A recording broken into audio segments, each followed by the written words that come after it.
Welcome back to the channel, you curd nerds. We are in for another mock check ride, and I'm gonna be honest, you can probably tell by the length of the video, you can see this is one of the shortest mock check rides that I've posted. And to be honest, it was so short, I was starting to grasp at straws on what to dig into, what to ask about, because the student either did well or I missed an entire subject. I missed something. So let me know in the comments if you think I'm getting lazy, or if you think that these aren't properly covering all the subjects that you think we should be covering, or if you think that this student was just all that and a bag of potato chips and they are ready for their IFR check ride and they're ready to be an IFR pilot. Because I'm gonna be honest, every question that got brought up, they did it well. They did briefings well. They even briefed procedures that they generally couldn't have ever done in their airplane. And they even had some amazing questions at the end saying like, hey, I'm not too sure exactly which way to go on this. The AIM doesn't really provide a lot of guidance on it. So let me know in the comments if you think I'm getting lazy or if you think this student is all of that.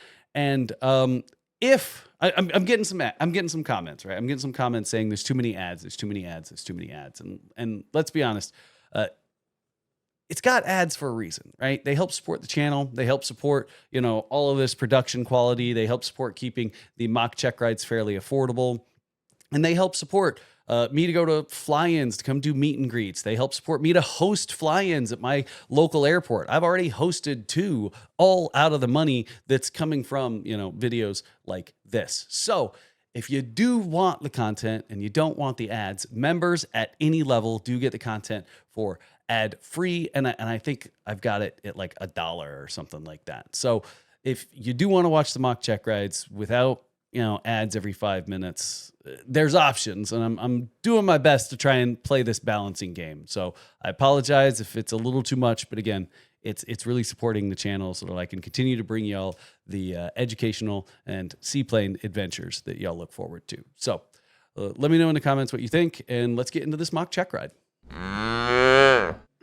Awesome. So now that I hit those record buttons, I just want to ask again, are you okay with us using this mock check ride for content creation, whether it be on YouTube, Instagram, TikTok, etc.? Sure, go right ahead. Awesome. So prepping for your instrument, how has your training been going? I mean, are you happy with it? I know some, the airlines have slowed down their hiring a bit. So the instructors seem to be hanging out and actually finishing their students off because they don't have anywhere else to go. Is that kind of the same, is it kind of what you've been experiencing? I'm really lucky that I train out of a school that has a lot of really experienced instructors. These instructors are not actually going to the airline, so they all have like thousands of hours. They're just there for fun. So I'm also not doing this for a career. I'm mostly doing this for hobby. I do want to eventually, especially now that I got into instrument training, I like this stuff so much. I want to become an instructor at some point, but also not going to the airline. So I'm really lucky I found this school, but having a great experience over there with these very experienced instructors. That is awesome. So, I mean, now that you're having so much fun with it, what's the, kind of timeline? You say you want to be an instructor. I mean, being an instructor is kind of a big deal. I know recently it's kind of been turned into this like, oh, it's just the only way to build hours. But, right. It's nice it's refreshing to hear that people are like, oh yeah, no, I actually want to teach. Yeah, because I always like to teach this stuff. I'm an engineer myself, and I feel like the instrument stuff, it really speaks to my engineering mind. It's like a lot of time I look at a procedure, I'm like, oh, that makes sense. It makes sense that they designed it that way. It makes sense the systems works this way. So especially like playing around with avionics and all that. I just have so much fun doing it. So as far as timelines for becoming an instructor, I don't know. I did take my instructor written exam when I took my instrument written exam. So maybe the next 2 years. But like I said, I'm not in a rush for any of this. I'm just doing this for fun. So probably in the next 2 years, I'll be on a pretty relaxed timeline. But that's about it. Okay. Well, I mean, that's if you can do your training that way, I definitely say that that's a much more enjoyable way to do your training is get it done.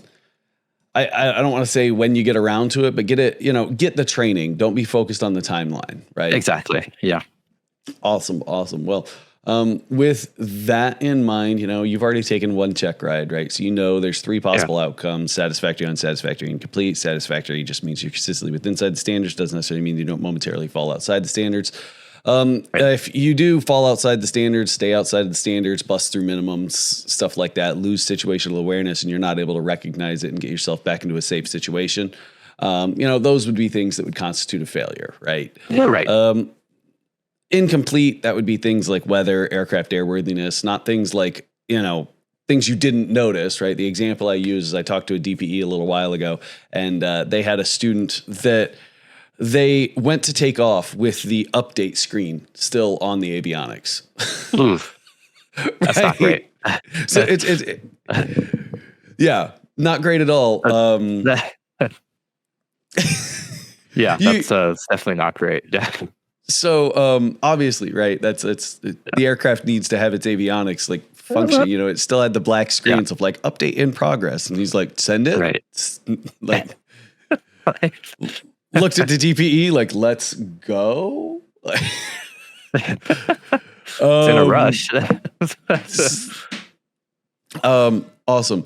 So have you read through the ACS and you understand like kind of the standards that you're being held to? Yep. Awesome. So right off the bat, why do we even bother getting instrument ratings? What's the point of an instrument rating?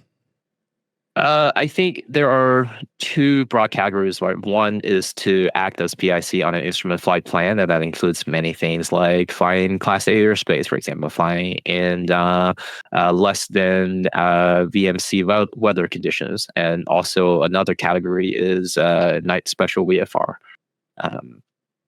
And also, I guess once I get into commercial, then there's that requirement for me to fly at night or above a certain distance. But I don't remember what that distance number is. So. I mean, you'll deal with that when you get to commercial. It's 50 miles. Right. Okay. It's cross country. Right. That makes sense. So, awesome. We understand like, hey, we need an instrument rating in the event that we want to file an IFR flight plan, fly in something that's less than visual conditions. Right. When it comes to your training, did you ever actually fly in any actual instrument?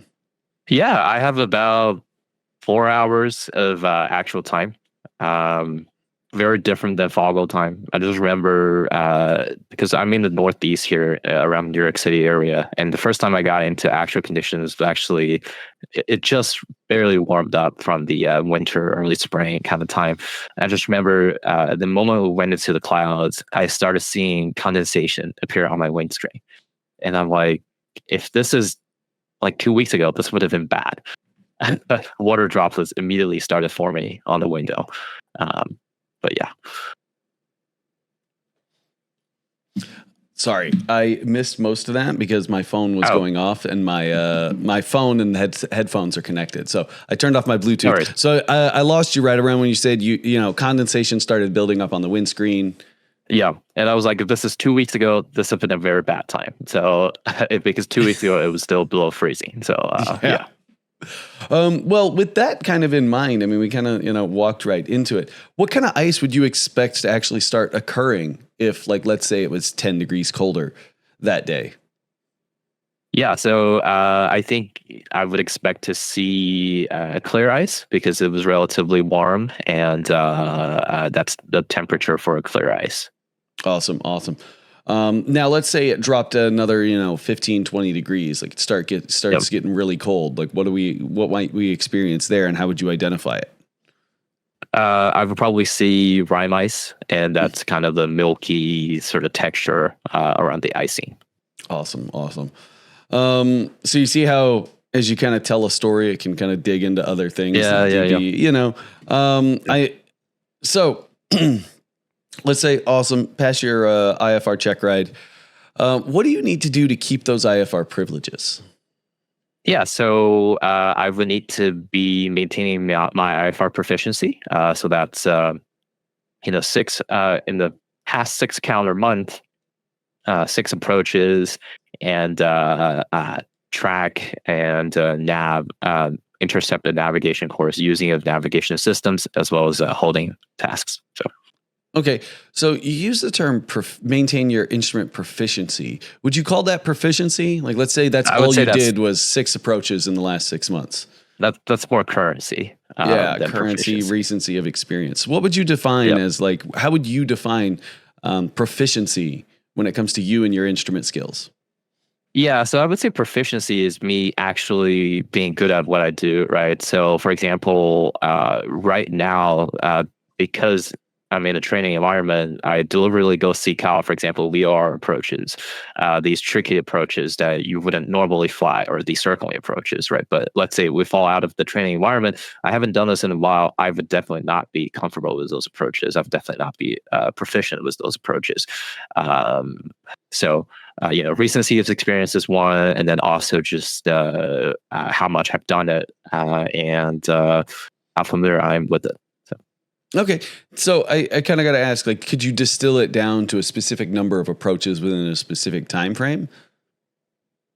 Like, hey, if I haven't done 3 approaches in the last month, I'm going to go up with an instructor, just as an example. Right. So, like, I think my personal minimums there is if I haven't done 6 approaches in the last 2 months, then I wouldn't go fly in the weather. Like, I would still, for example, go fly VMC with a safety pilot, whatever, if I want to try out flying some approaches, but I wouldn't go fly in the weather. Awesome. Now, let's say for some reason, I don't know, money or airplanes down or what have you, you're not able to do pretty much any instrument training at all for about 7 months. What do you have to do now? Yeah, so if I'm let's say I haven't fallen out of currency from 1 to 6 months, then I could just go grab a safety pilot, grab an instructor, or go in a simulator and take care of those currency requirements. If it's being more than that, then I would need an IPC. Okay. So when you say a simulator, I've technically got a next level racing sim right here next to me. I got one right here as well. Exactly. So that's okay, right? We could just hop in the sim and. I need a letter from the IFA that says this is okay. Which I don't. So okay. So it's a specific, authorized simulator. Yep.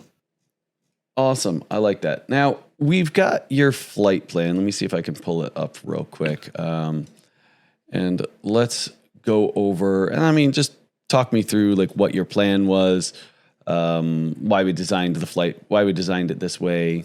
And then we'll just go over some stuff that's on the route. I'm going to pull it up on my end. If you want to pull it up on like your ForeFlight or whatever locally to make it easier for you to see, have at it. I will do that on my side.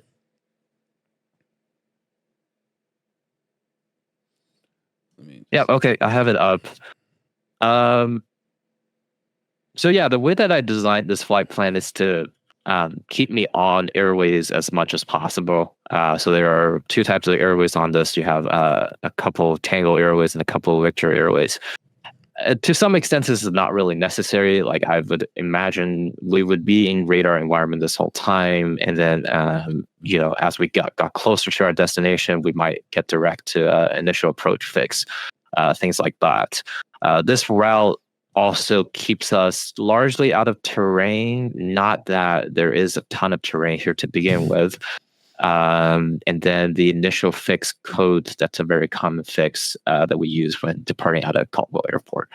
I picked 6,000, even though technically this flight can be done with, I believe it's 6,000 is kind of the minimum altitude there. So Yep. So I mean, based on your direction of travel and all that, 6,000 would be the minimum. Now, what are some of the like? Let's say I do this all the time. I probably shouldn't, but I file direct a lot because like I've got the equipment that's capable of it. What are some of the risks associated with me filing direct? Like what could I kind of fall into if something went wrong? So if you're direct, then your loss comms procedures are a little tricky, right? Because then I would say that like you would, what altitude do you fly? Are you in charge of your own obstacle protection? Things like that. So the protections that an airway gives you that the direct route wouldn't give you. You would also potentially risk them giving you a really long route clearance and you spending 10 minutes writing something down on a clearance call. That would be another one. And I think Yeah, that's kind of it. And then I think there's also like restrictions on how you would select altitude. I mean, over here it's relatively flat, but if you're flying direct, then technically the only altitude that you have for obstacle protection is the Oroka, which in some more mountainous regions, like my airplane, wouldn't even be capable of that. So No. So how do you identify the Oroka? Like what number on this chart? it's the brown, light brown color that you see for each grid. Awesome. So if I would need to be at the Oroka. Now, when it comes to equipment that's in your airplane, right? Because we're flying along Victor and Tango Airways. What equipment do you need to ensure that you can actually fly this route? So I would need an IFR certified GPS system because of the Tango route component. And I believe I can fly the Victor Airway with that as well. But if I'm just navigating this VORs, then I obviously need a VOR receiver. Okay. So what equipment do you have in the airplane then? What do you have that checks that box? So I have a GTN 750 that would check both boxes. And there's also a NAV too. Okay. Awesome. So we've got some fairly nice GPS. I mean, the 750 is so good. I'm jealous. Just a little bit. Yeah. Just a little bit. Yeah. So that thing, it's an IFR capable GPS. But if we were to, so it's not just IFR capable; it's also WAAS capable. So what else does this allow you to do since it's WAAS capable? So there are a few things that WAAS lets me to do. So first is in terms of alternate selection, I can use RNAV for both my destination and an alternate. WAAS also just, besides in general providing a higher degree of accuracy, WAAS also allows me to fly approaches down to either LPV, or if LPV is not available, because that approach doesn't have a LPV line of minimum, then the LNAV VNAV line of minimums. It also gives me plus V advisory glide path in many non-precision approaches. There's probably a bunch more, but these are the main ones that come to mind. I mean, those are kind of the important ones, right? Yep. Now, this airport doesn't have any kind of departure procedure, does it? No, it doesn't. No. Okay. So what's our plan for departing? Like, how are you going to accomplish this departure? Yeah. So the air traffic controller is most likely going to give you a turn to heading 180. That's kind of the standard for departing this airport. If that wasn't on the clearance for that day for whatever reason, I would then fly the ODP for this airport. Okay. So let's go and take a peep at that ODP. I got stars. Oh, it's probably in here. That's enough. Oh. I might have to find it on ForeFlight. SkyVector doesn't always give me everything. Yeah. I've already got one pulled up. It's not an ODP, but it's actually just a straight up departure procedure. This is a Salt Lake City 4 departure procedure. Okay. Is your aircraft capable of this departure procedure? Okay, so I'd have to read through this diagram, but could you give me a runway for me to use? We're going to plan on runway 16 right. 16 right. Okay, so that is standard is minimum climb of 260 per nautical mile to 6,000. Assigned heading standard minimum of what heading am I assigned in this scenario? So assigned heading 283 clockwise to 343. Okay, so then definitely not, because I don't think I would be capable of the 400 feet per nautical mile to 8,000 feet. Okay, how would we verify that? Like, I mean, let's just say... So I would check I would check whatever ground speed I have, then use that ground speed number as well as the climb performance number on my POH to compute the actual climb gradient that I'm capable of for that day. Okay, let's say it's a 0 wind day, just to make the math a little easier.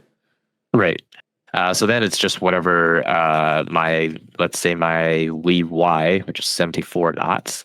So I would take 74 divided by 60, multiplied by the 400 number, and then see if I can meet that number all the way to 8,300 on my performance chart. Awesome. So we know how to verify that we are actually capable. Now, let's say we're not capable of it, right? We just decided, hey, we're not capable of this. What could I put in my flight plan to let ATC know that, well, hey, I'm not, like, I just don't have the climb performance for this?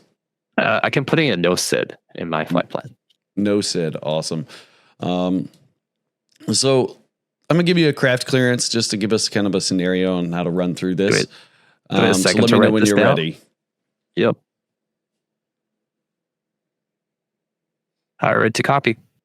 All right. You are cleared to the Frederick Douglass Greater Rochester Airport via radar vectors, COAT, as filed, climb maintain 3,000, expect 7,000 5 minutes after departure. Departure frequency 12345, squawk 1212. All right, Scout 5600 feels clear to the Rochester Airport via radar vectors to COAT intersection, then as filed. Maintain 3,000, expect 7,000 in 5 minutes. Departure frequency 123.45 and squawk 1212. Awesome. So let's say got to the end of the runway, took off, everything went fine. We climbed up into the clouds at about 1,500 feet. We got our frequency change, and we're not getting anybody on the next frequency. We are probably passing Sparta right about now. Right. So what's your thought? What are we doing? We got a frequency change, and now we can't get a hold of anybody. Nobody's responding when we key the mic on that new frequency. I would say my first thought there is, did I put in the right frequency or did they give me the wrong frequency? So I would probably go back to my old frequency on my 750 and just be like, hey tower, making sure we have the right frequency, 1, 2, 3, 4, 5. That is all correct. Well, I guess depends on if I got a response from the tower or not. If I also don't get any response from the tower, then I know that my comp 1 is likely failed. I would try raising them on comp 2, advise them of the equipment failure, try changing the volumes, diagnose all of that. If none of that worked, then I would go into lost comp procedures. Okay, awesome. What I would say is maybe I know you kind of want to go through the whole thing, right? Yep. I know we're going to kind of get there. Everything was perfect, right? You went through the appropriate troubleshooting steps. I just know sometimes like students can trip themselves up, especially when it gets to the check rides. So just keep that in mind. Everything did go perfect. Everything was perfect. You know what you're supposed to do. You went through the appropriate steps. It's just a lot of students can trip themselves up by trying to get the entire kind of scenario out with one question asked. Yeah, I almost wanted to go expand on the lost comp procedures. Now, like, I should stop talking now. Well, let's talk about it, right? You brought up lost comms. So if we're just passing Sparta, right, and you can see that based on your 750, right? You can see, you got 4-flight, you got all these tools, so it's not like it's a surprise that we're where we are. What are you gonna do? How do we get? What's your plan for us getting to our destination? Yeah, so lost comms IFR really not ideal, right? So I would say if we are not in the clouds at this point, I would try to terminate the flight VFR as soon as practicable. Then I think we said we are already in the clouds. So then I would need to go into the actual lost comm procedure. So in this case, I would fly the highest of my MEA, my expected altitude, or my assigned altitude, right? So in this case, 7,000 happens to be above all of those, so I would climb to 7,000, and I would fly my original route and squawk 7,600 on my transponder. Awesome. So let's say we're cooking along. We got our lost comms. It sucks. We're like, we spent $80,000 on avionics. Now the damn thing doesn't even work. Like, what is going on with this airplane? Maintenance doesn't know what's going on. We're just crabby about the whole dang thing, right? Yeah, right. Now we're starting to get close, and you open up 4-flight, and 4-flight, based on the weather that's coming out from, because ADSB will give us weather, right? Right. So we can still get some kind of weather, even though our radios are messed up and we can't necessarily hear the ATIS, right? We can still get some kind of weather. We hit, I don't know, about Rich. And the weather at Rochester is saying it's got 210 foot ceilings, winds variable, visibility 1.5 miles. What are you going to do? It's not great. Nothing's really going well today, huh? So I would say that's pretty concerning because 200 feet. I have to check the minimums for all of these approaches that we were planning to use, but that is definitely below my personal minimums. My personal minimums is to use the circling minimums until I am happy with my instrument flying skills, which is 250 is definitely below any of that. So at this point, I would start thinking about, do I need to divert? Is this now an emergency situation? So yeah, well, those would be my thoughts. It was an emergency situation when our radios failed, right? That's true. Yeah. Right. They're already squawked. Yeah. So we're already squawked an emergency squawk, and yes, is it bad? Yeah, it's really not great. Yeah. When it comes to the weather. So what's your plan? We want, we're saying like, hey, it's an emergency, but I mean, remember, all takeoffs are optional. All landings are mandatory. We're in the air. Yeah. We got to figure this one out. Yes, you're right. Would we even bother taking off into these conditions if it's below your personal minimums? Probably not. No. Yeah. So I would say in this scenario, I would try to fly to the beginning of fly to the initial approach fix of an approach I would like to use and try to get there as close to my ETA as possible. In this case, I picked the Rochester VOR, which was actually going to be the IAF for one of the approaches I was planning to use. So that would set us up nicely. If it happens that winds are different and I have to use a different one, then I would change accordingly. Awesome. So we said winds are calm, and this is the VOR you're referencing, right? No, the Rochester VOR. There's another the one ILS on the field. They have. Yeah, but it doesn't matter. It's one of the two ILSs they have.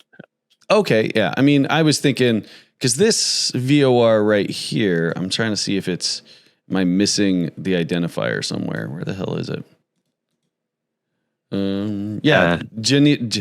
Geneseo or something like that. Yeah. We can see that it is a fix that's on the ILS for runway 4, and the ILS for runway 4 has the lowest minimums, doesn't it? I think so. I don't remember looking at all the minimums, but this could be it. Yep. Yeah, I mean it's. I quickly kind of scanned. It's 200, so you can't really go lower than that. Yeah. So. At least not general aviation. So yeah. You said it kind of perfectly, right? We didn't know exactly which fix we were going to because we still haven't looked through like all of the approach plates. But you said like, hey, we're going to go to an initial approach fix so that we can get in as close to our ETA as possible. And given that our initial approach fix is on our route, that'd probably be the one that I'd pick. Yep. Yeah, that would be a good pick. Yep. Right. So we are just passing Richie, right? As we said, or Rich. Yep. We got the weather through ForeFlight, given that our radios are messed up. Yep. Can you just kind of give me a briefing on how you would tell me a story? How would you do this approach? Yeah. So I used the wire checklist. So weather, instrument, radios, and environment. So in terms of weather, we know the weather is bad, but we wouldn't be tuning the ATIS because our radio's gone out. In terms of the instrument, this is an ILS approach. We will be tuning the 110.7 into our NAT1 receiver and then try to identify it. And then we are not talking to anyone on the radio, so that's easy. Our final approach course is 044. We've tuned that, make sure that is what it is. In terms of flying this approach, I've come in at Geneseo VOR, and I would intercept the vocalizer with 311 radio. Am I reading that? 331 radio. And then at Geneso VOR, my altitude is 2,600, and then I will maintain 2,600 until the intercepting the localizer. From there, I can descend to 2,000, which is where I will intercept my glide slope, and then fly the LS from there. My minimums is at 335 feet MSL or 200 feet AGL. The field elevation is landing touchdown elevation is 535. If I am in an emergency, I don't know where I am anymore. I'm climbing to the MSA, which is 3,600, and this is a straight in approach. We're aligned with the runway. And any questions? Yeah, what are we doing if we don't see the runway? We would go. Oh my God! If we don't see the runway, we would go missed. And missed approach is climb to 1,100, circling right turn to 2,000, and heading 135. And Rochester VOR DME 096 radio to the, I can't read that, great intersection, and hold. Continue climb and hold to 3,000. How did I miss that? It happens. We're so focused on, hey, how are we going to get down? How are we going to get down? We don't like to think of like, oh crap, like I'm in an emergency. What am I going to do if I don't get down? Right. Right. So let's say I'm cooking down this approach. I'm concerned. Like, am I going to make it out? Am I going to make it out? My radios don't work. Oh my God, I'm so scared. Yep. I just want to be on the ground. What am I? And all I see is some flashing white lights as I start approaching minimums. They're just sequential. They're kind of flashing in order. What do I have to go mist, or can I keep going down? So what you're looking at is the approach lighting system, and now you can go down to 100 feet AGL.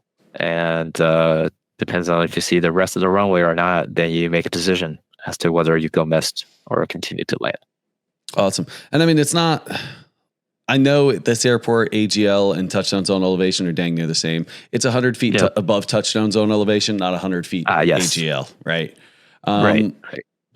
And I mean, it's a little different here at this airport. Touchdown zone elevation is 535, airport elevation is 559. And I mean, if we're, the ceiling's 250 feet, that could be the difference between getting on the ground and not. Right. That could make a difference. Yeah. Okay. So awesome. Like I'm happy with that. We very likely could have gotten that done right by the time we reached our initial approach fix to Geneso. That wasn't too long of an approach briefing.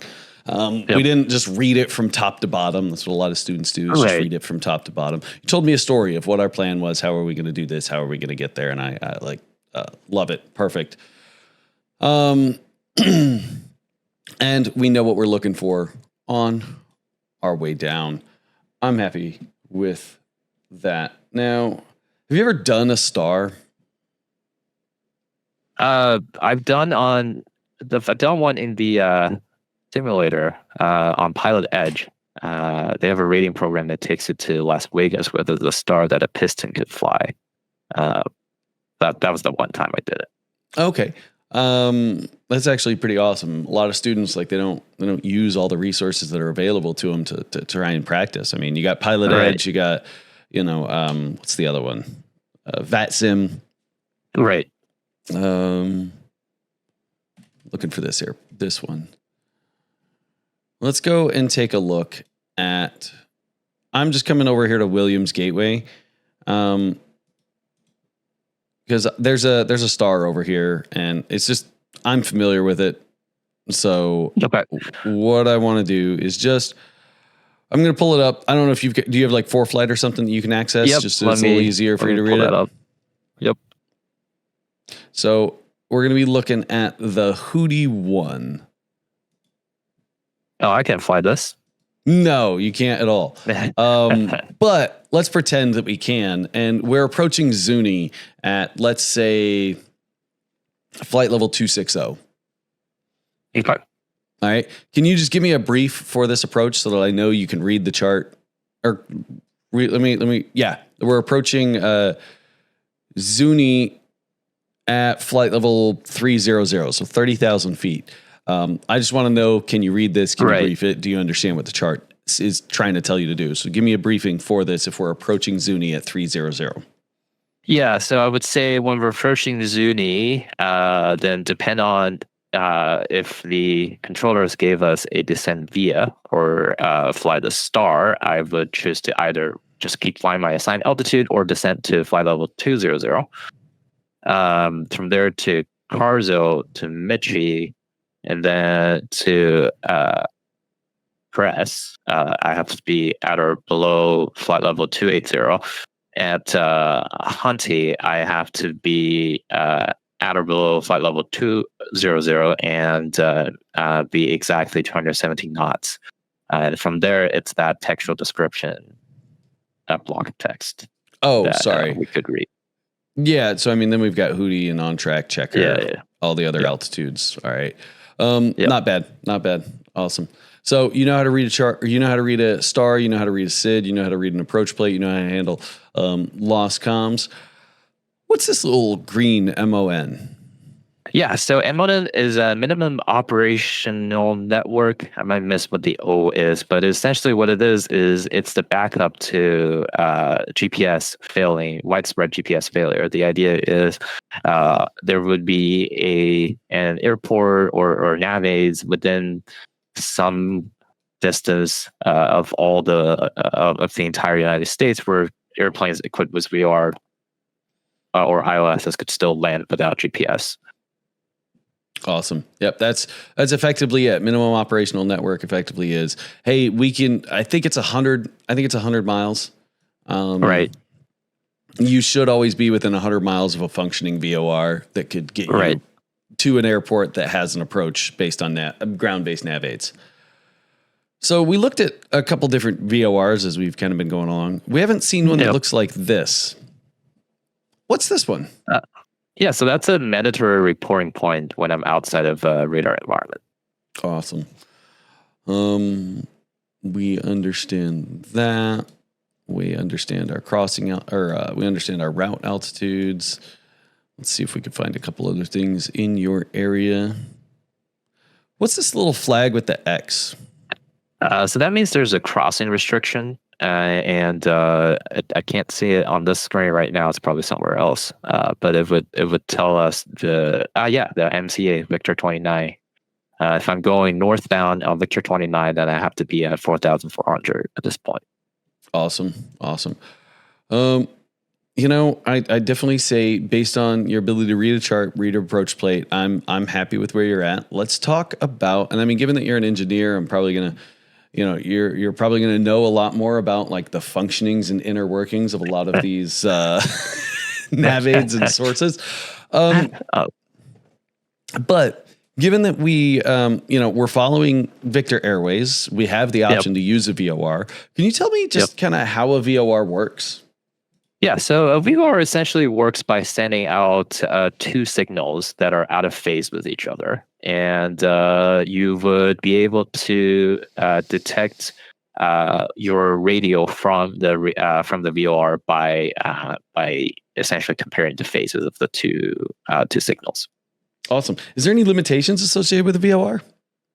Yeah, there are a few. So for one, it's line of sight. You have to see it. So that has its associated things like altitude or like terrain clearance and things like that. And then also there's the zone of confusion as you get close to the VOR, where it stops being accurate. Okay. So when it comes to, so you have your 750, what do you have that's actually displaying the navigational information? Is it like a G5 or are you using like an HSI? Yeah, it's two G5s. Yeah. Okay. So a G5 kind of helps prevent one of the other limitations of a VOR. Yes. The what do you call it? The reverse sensing. Reverse sensing. Can you kind of describe to me what like reverse sensing means? Yeah, reverse sensing basically just means, there's nothing that's actually reverse in the receiver. It's really just because you how do I say this? The heading that you're flying is the opposite of what the radial that you're selecting on the VOR, which just means that if the needle is drawing left, you actually need to go right. For needles drawing right, you have to go left. The reason the HISI doesn't have it is just turn it upside down, so then you're still going the right direction. Yeah, I mean, it wouldn't make a whole lot of sense if you like had the HSI all cattywampus. Yeah. So you've used the term RNAV a couple times. Yep. Can you describe to me what RNAV is and do you have an RNAV system in your airplane? Yeah, so RNAV means area navigation. I believe it used to be called random navigation, right? So what from that name, we've kind of deduced that the idea is that you would be flying within an area where you have reception of navigate, whether that's ground-based, things like VOR, DME, or it's like GPS-based satellites. And then I guess another way of saying that is RNAV is whatever is certified as RNAV, but for that capability of navigating within an area. Okay. Yes, the GTN 750 is an RNAV system. Okay. So it's an RNAV system. What is it? It's a what type of RNAV system? I guess is the follow-up question. It's a GPS. It is RNAV a GPS system. RNAV system. Awesome. And you were right. There's a couple different other ones. There's VOR, DME, Yep. DME. Yeah. Now, let's say you just start tuning in VORs on your GTN 750. Does that mean it's now a VOR RNAV system? No, I don't believe so. I can't give you a reason as to why it wouldn't be. I believe for it to be RNAV, it has to be like the system needs to be certified for RNAV, and I think just tuning VORs definitely does not count. Okay. So we understand how our GPS functions, right? It's listening to the satellites and giving us a pseudo range based on that, right? Right. We're getting all the satellites in the area. That's kind of the way I explain it, right? When it comes to like a VOR RNAV system, we would be listening to all the VORs in the area, and it would be effectively doing the same thing, right? And that's kind of the big difference. An RNAV system is kind of automating the frequency changing and the right. I'm happy with understanding of RNAV. I know a lot of students for a while there, they were thinking RNAV and GPS were kind of interchangeable terms. They're really not. No, they are not. They are not. RNAV is kind of an envelope that sits over a bunch of types of navigation, while GPS is a type of RNAV. It'd have a lower end box that could be RNAV as well, right? So, I mean, I don't think there's any lower end towers still up, at least not in the United States. So let's talk about a localizer, or correction, let me rephrase it. Let's talk about an ILS, which a localizer is a part of.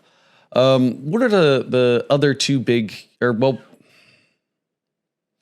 you talk to me about how an ILS kind of functions? Like, why is that any different than following a VOR? Yeah, so an ILS, essentially, you're going to have three major components to it. You have your positional, I forgot what's the term you use for it, but let's say it's positional, and distance and visual, right? So for an approach to be certified as an ILS, it needs to have all three components in it. That positional element is kind of your localizer and your flight slope. And then you have your distance information that could be provided by either in DME, which is typically at the localizer antenna, or within outer marker and marker beacons. And then you have your visual, which is your approach lighting system. So there, it already is a much more comprehensive system than VOR. The closest thing to VOR that you get in an ILS is really that localizer, which is a lot more sensitive than a VOR. So, okay. Now, does your airplane have DME? No, not really. We have GPS in lieu of DME. But we can use GPS in lieu of DME. Awesome. So we don't really need like those marker beacons, right? Because we can identify them in another way. Yep. Because let's be honest, like I don't know why. Like, come on. Yeah. Probably scary when you hear those marker beacons go off all of a sudden. The first time it happened, 'cause, I was flying an ILS in my airplane, like before I changed the avionics over to nicer stuff, and I was shooting an ILS at night down to minimums, and the marker beacon went off. Boop boop boop boop. I was like, what is that? What is going on now? Yeah. I was so locked in and focused on just following the guidance. And next thing you know, boop boop boop boop. Yeah. Boop. You're looking I around. really don't think that's the best interface design. Yeah, that's. No, but you also got to remember like when these things were designed. No, this is before GPS was even like a thought. People were like, wait, we can put things in space and listen to them? That's crazy. Yeah. Yeah, right. Believe me, they're better than the first instrument approaches we were doing. They would just shine giant spotlights up from the end of the runway, and they would just follow the spotlight down through the clouds. Sounds like an approach lighting system. Yeah. Now, let's talk about some of your instruments, because you said you have G5s, right? Yeah. All right. No backup gyroscopic instruments, just your G5s. Yeah. Well, there is a rate of turn indicator that is still a DC gyro, but no vacuum systems. No vacuum systems. Awesome. So there's two gyroscopic principles, right? What are they? Yep. Rigidity in space and precession. Okay. And which ones, if not both of these, are impacting the rate of turn indicator? The rigidity in space. Okay. Rigidity. The precession is kind of what introduces the errors for these instruments, but yeah. Okay. So I've got two different kind of. So do you have a rate of turn indicator or a turn coordinator? Like turn coordinator. I'm sorry. It's a turn coordinator. Okay. So is it only using rigidity in space then? That one probably uses precession to indicate the rate of turn. So that's probably it.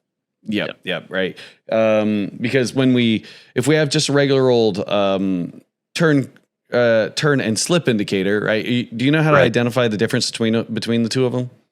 The turn state slip indicator is just a ball in a liquid, right? So that doesn't tell you anything other than whether or not you're coordinated. So they're kind of like we'll pull them up. Turn, coordinator versus turn and slip.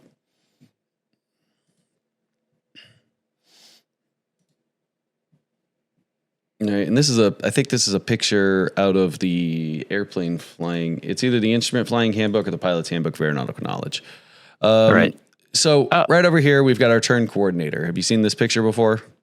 Yeah. There's a gyro and and it's the canted one, so it's using precession and rigidity in space so that it can indicate roll and rate of turn. The turn and slip indicator is it's a gyro that's mounted, in plane with the airplane. So the only thing it will respond to is our actual yaw or our rate of turn. It won't respond to bank. I see. Okay, let me note this down. Yep.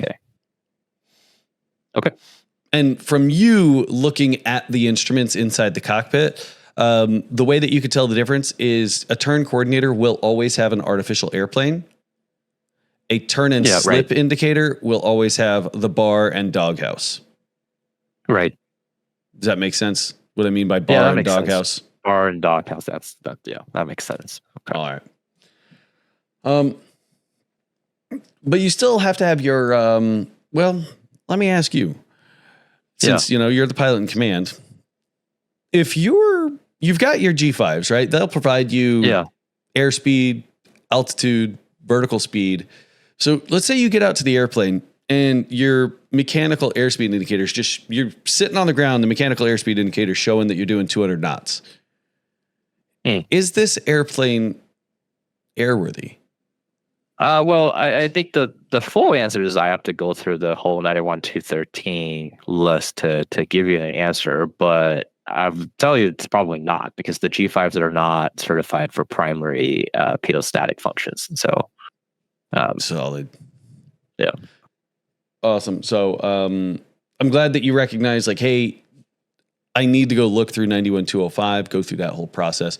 Where would I find that information? Like, sure, you're correct. The G5s are not certified for pedostatic information, primary pedostatic information. Where do you find that? So there would be a supplement, the STC for the installation that would certify, like, hey, it's the pedostatic functions are for situational awareness only, or are they actually primary? Awesome. So it should be in the supplement that's included in your POH. Right. Yeah. Right. Supplement POH. Because, like, let's be honest, it's not reasonable for the pilots to have to go through the install manual. Like, it's that's kind of a difficult manual to get.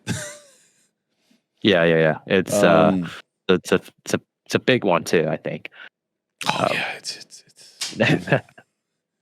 I don't wish that on anybody. Yeah. So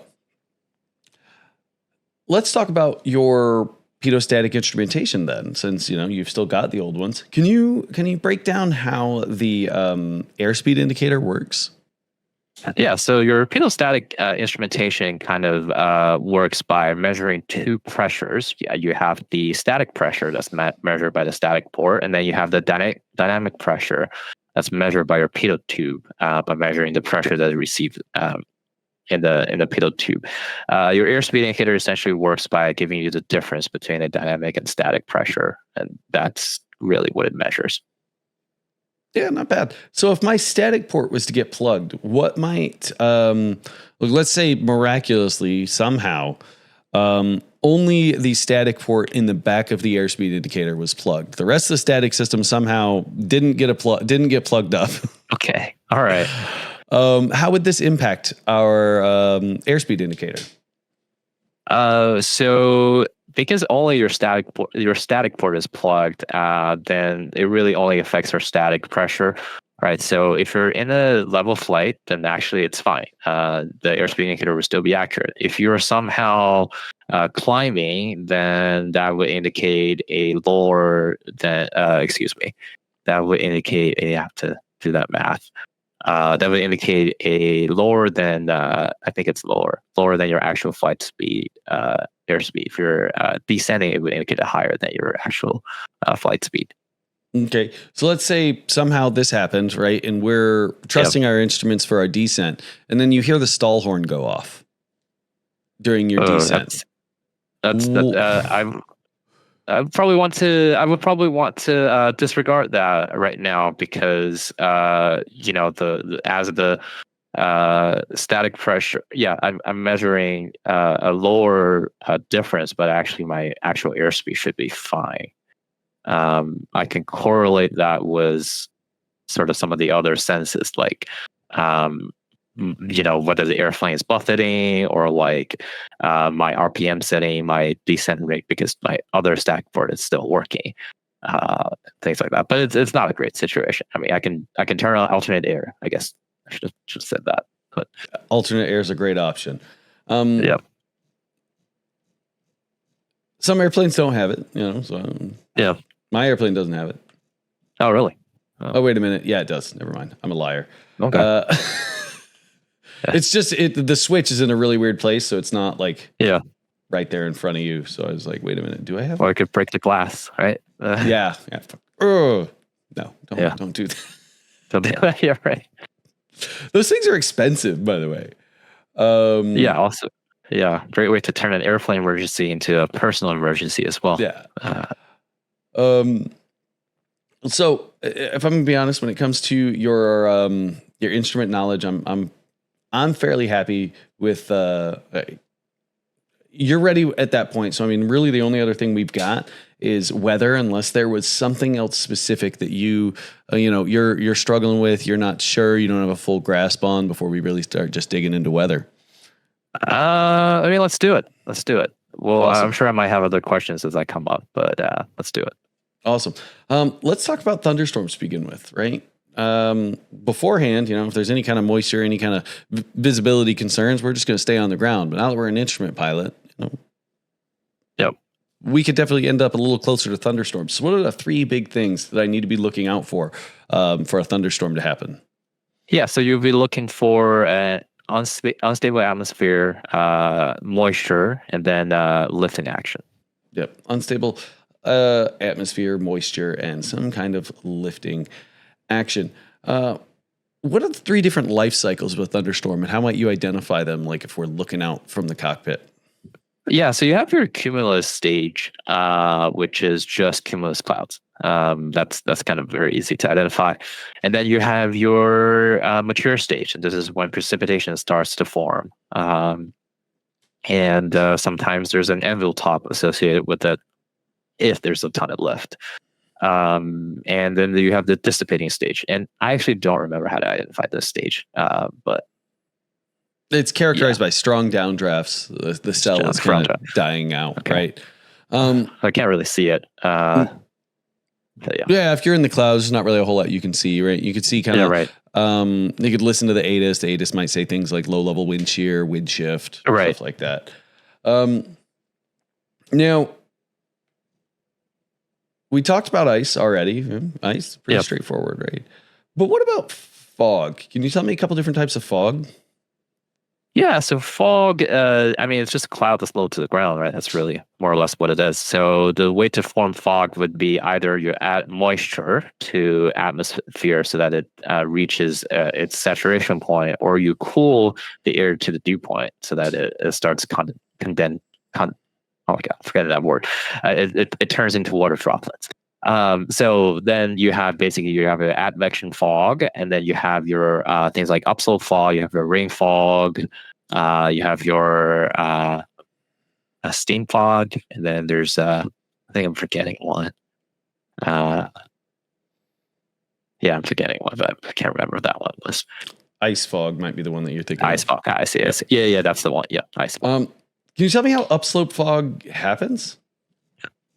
Yeah, so you take it's forced motion of air from the terrain, right? So you have winds that's blowing up a slope, a mountain, and that takes air that has moisture, and then it rises, and then it cools in that process, and it cools to equal or below the dew point, and then it becomes fog. That's awesome.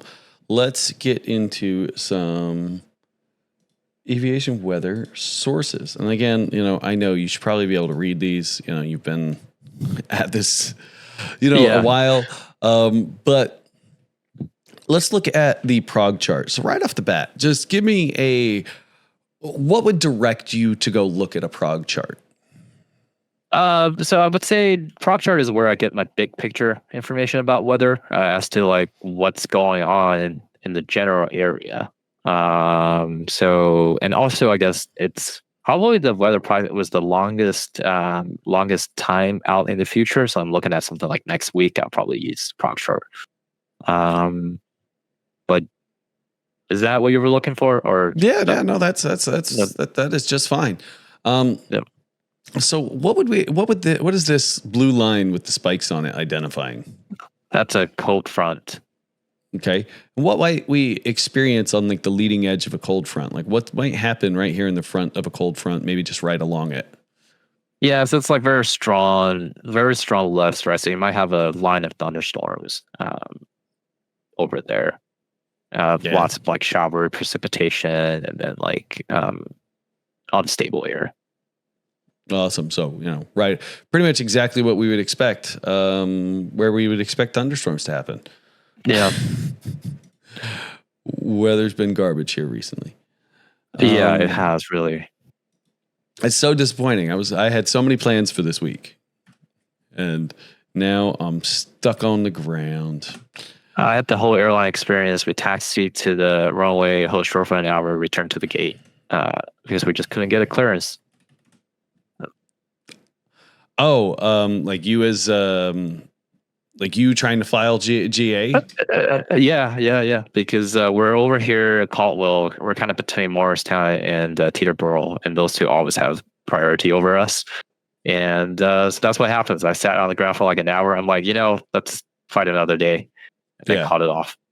Now, I mean, was it IFR and that's why you were struck? Oh, but I guess you had a controlled exactly. field, too. Yeah, So you can't yeah. just be like, fuck Exactly. it, we'll do it VFR.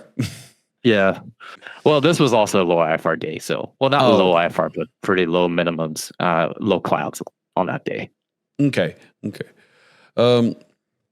Now with this METAR and TAF, is there any kind of weather that might be happening that even as a IFR pilot would kind of want you to keep you on the ground? Let's see. So there's some clouds, pressure's a little low. So I see thunderstorm in the Okay. TAF. So that's not great. So when is that thunderstorm possibly going to happen? So between the June 18th, 0 Zulu to 06 Zulu, there's a 30% probability Of light thunderstorms. Awesome. Yeah. Yeah, I mean, I'm be honest, like I'm fairly impressed and I'm grasping at straws on where to continue digging. Right. I'd say you're ready for your check ride. If I'm going to be entirely honest, normally these last about 2 hours because there's things we can dig into, there's things we can cover, there's gaps we can fill. But at this point, like you've got it right. We can read a chart. Thank you, man. We can read a chart. We can do a departure procedure. I presented you with a star that in no way would you ever have even done or become close to accomplishing. And you were like, oh yes, we're going to do this. Like, this is exactly what the plan is. You understand how your instruments function. You understand the limits of your instrumentation. And again, most students, when you ask them, it's like, hey, your G5 provides you pedostatic information. It should be good, right? They're like, oh yeah, sure. 91205. Right. Yeah. So it's, what else are you, is there anything that you're kind of concerned about that you've been reading up on that is there anything in the AIM that you've kind of dug through and you're like, I don't know about this. Like, what is this? There is a question that I kind of ask everyone, and I think the M is a little bit like you're on your own for this one, but it is sort of going missed on the circling approach once I've left the protected area. Not the protected once I've descended below the MDA. So it might make more sense for us to pull up an approach that I had in mind. To talk about this. So this is the Van Nuys Airport KVNY. Say again? VNY? K Vector November Yankee. Victor November Yankee. All right, let's go there. So I'm thinking of the VOR Alpha approach for Van Nuys Airport. VOR Alpha. Let's pull it up as a PDF so we can see it a little better. Okay. Yeah, so this approach, let's say that I'm doing the circling approach, and then I get you're cleared to circle 16 right, right downwind 16 right. So I went on to right downwind. I got my 91-175, started descending below my MDA. Maybe even turn around to the final where I'm on, where I'm maybe 20 feet off the ground at 16 right. Then all of a sudden, I see some stuff on the runway. I'm like, I can't land. I have to go missed.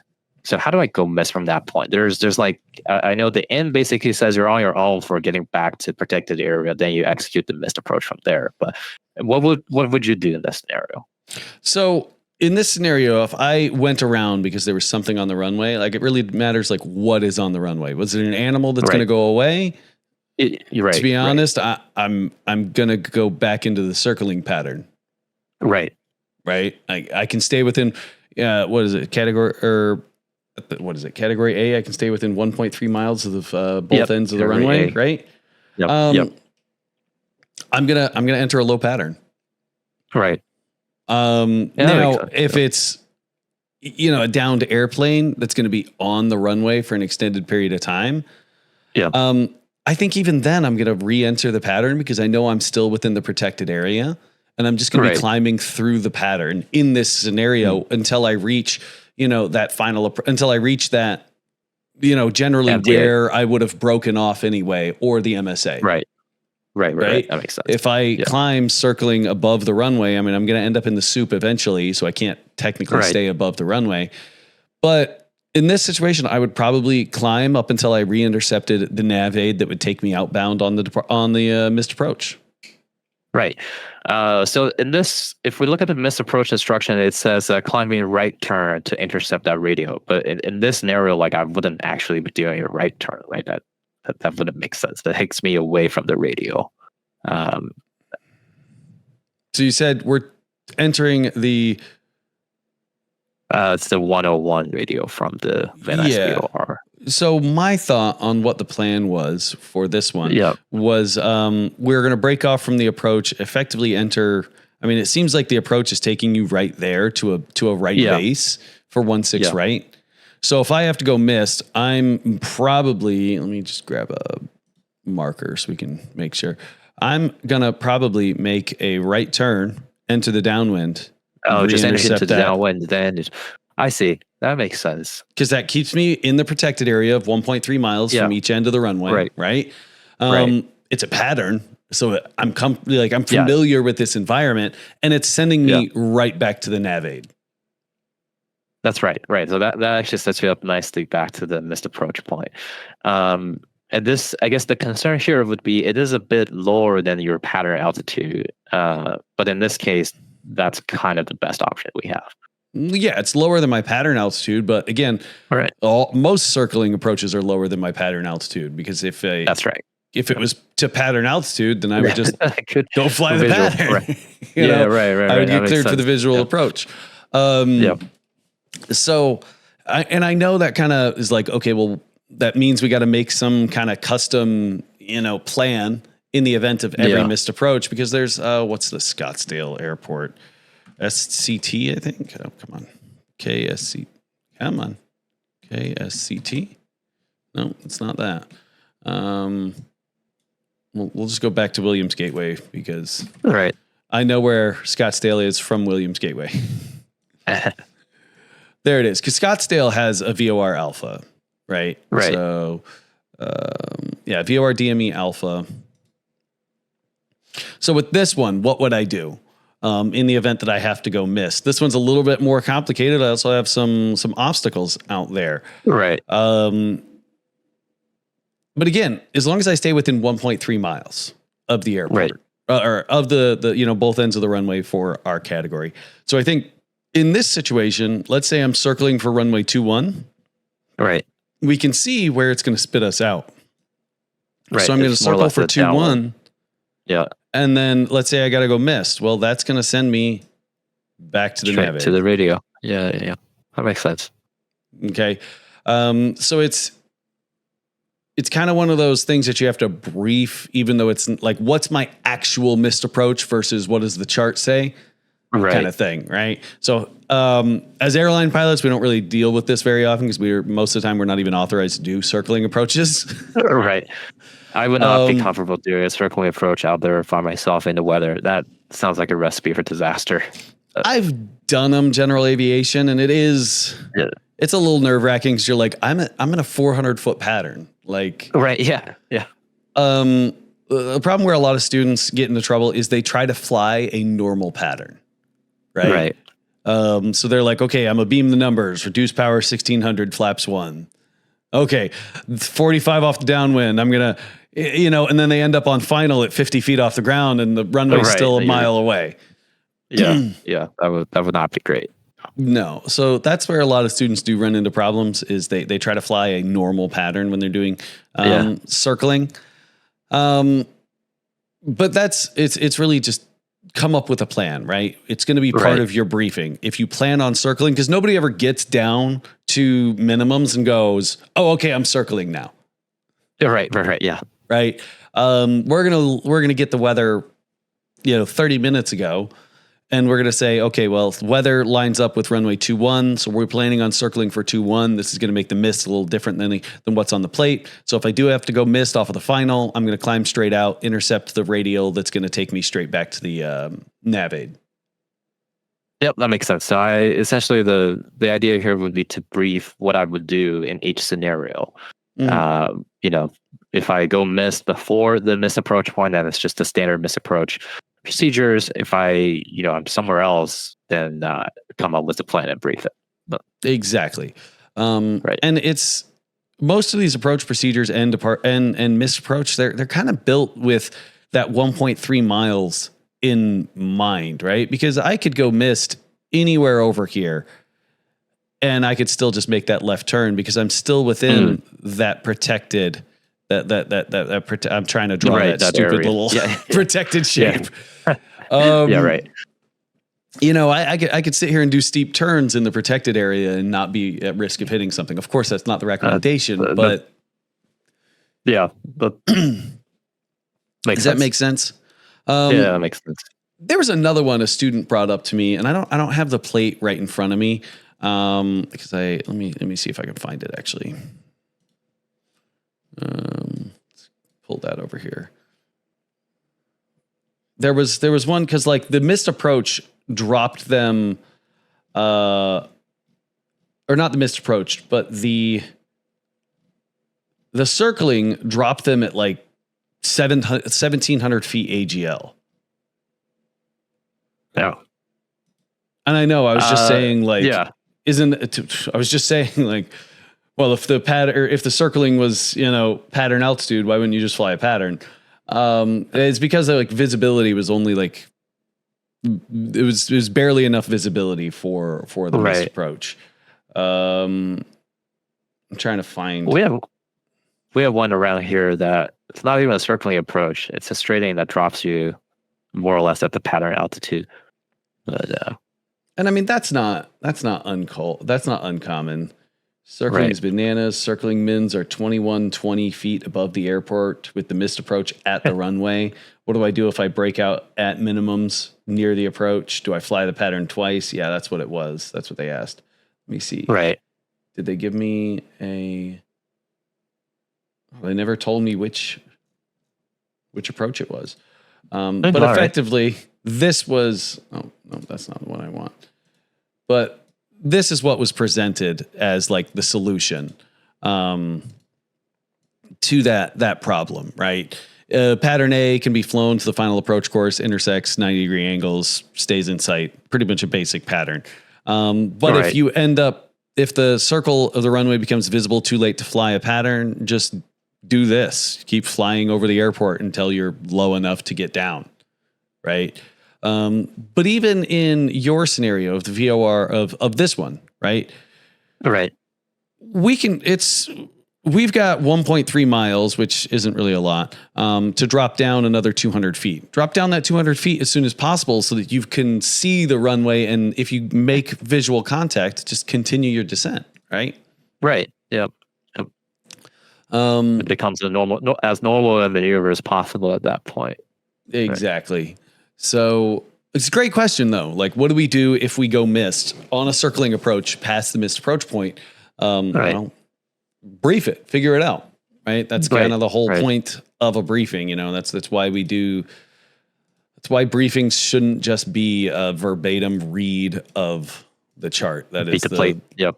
Yeah, that is the worst way to do a briefing because if that's all we're doing, like we're not figuring anything out. Yeah. But forget all that by the time you actually do the approach.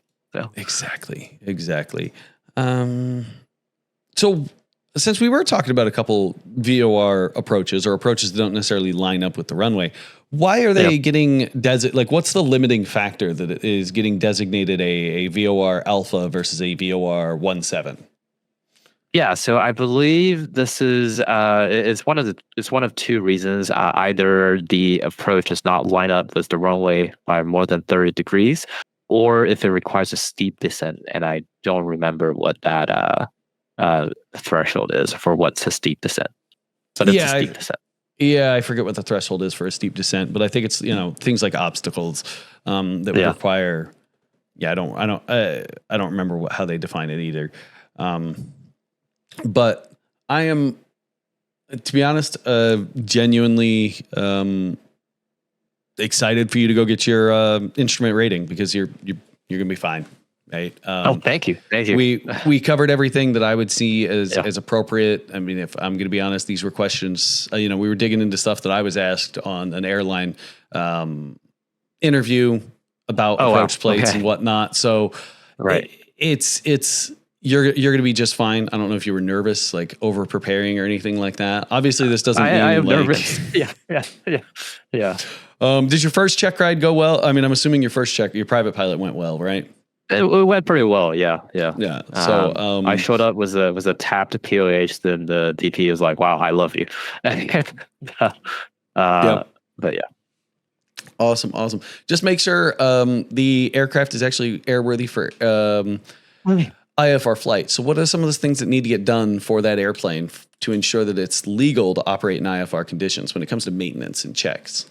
Yeah, so this is actually my weak area, which is the memorization of all these acronyms. But this one, I believe you're talking about the Aviate acronym. So you have your annual inspection, you have your VOR checks that needs to be done in the preceding 30 days, and then you have your what is the I'll come back to that.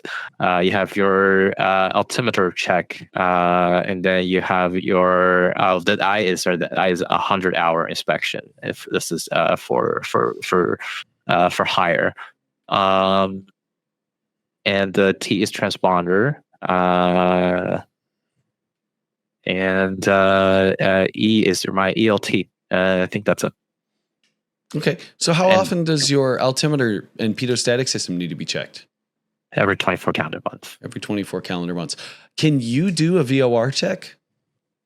Yeah, I could. Okay. So what needs to be done? What do you need to put? Or how do you do a VOR check? I guess would be the best way to put it. Yeah, there are a few ways I could do this. I could go, I could go to a VOR testing station. Those can be found in the chart supplement.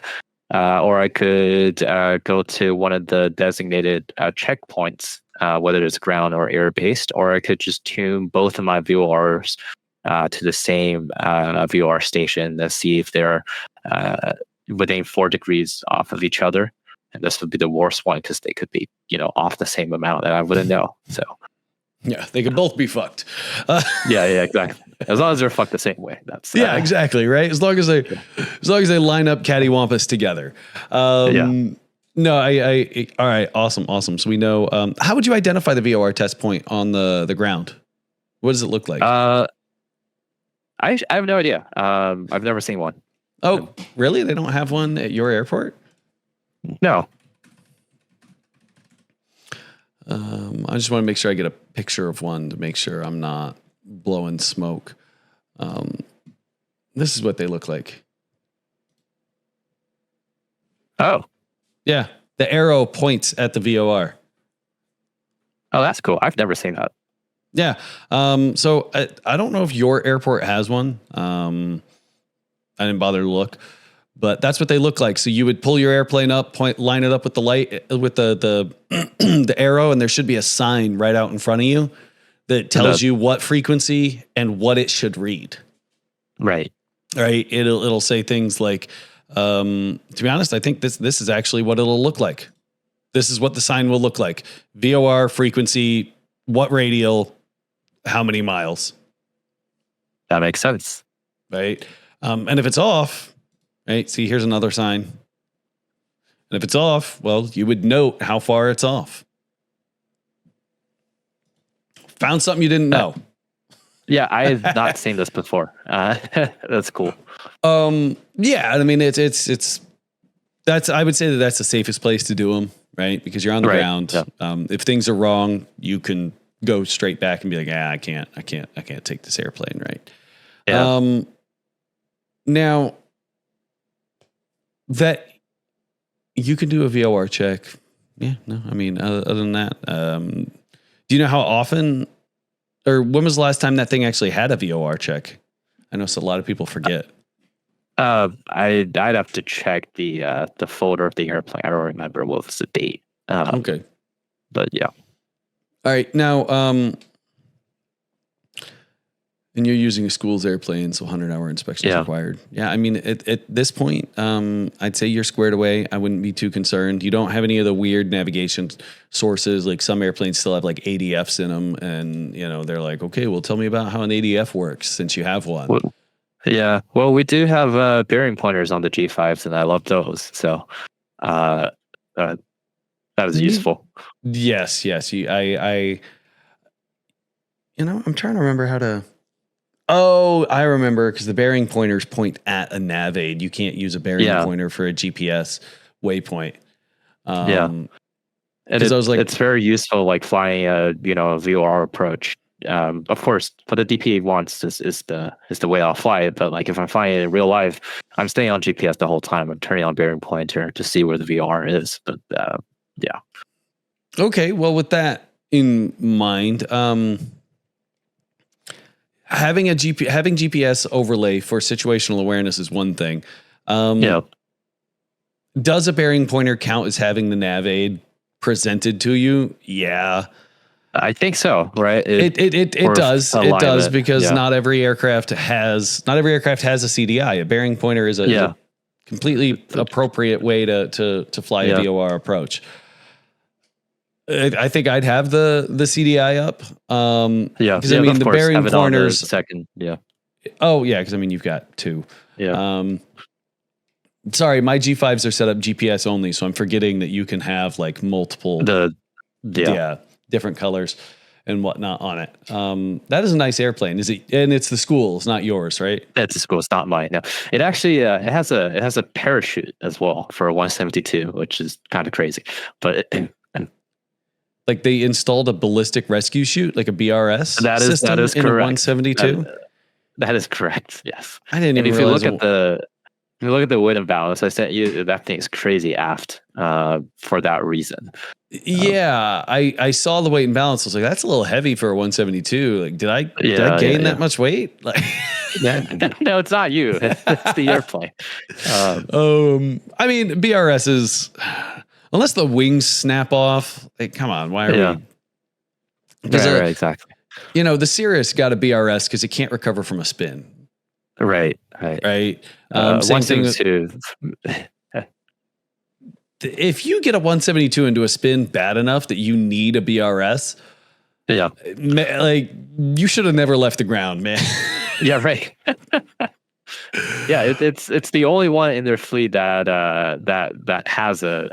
It just also happens to have the best avionics, so that's why I kind of flew this one the most. But yeah, it's probably their advertisement plane. It's what they put the what you call it, the Discovery Flight students in, right? Like, look at how nice this airplane is. It even has a parachute. And then they stick them in the clapped out 150.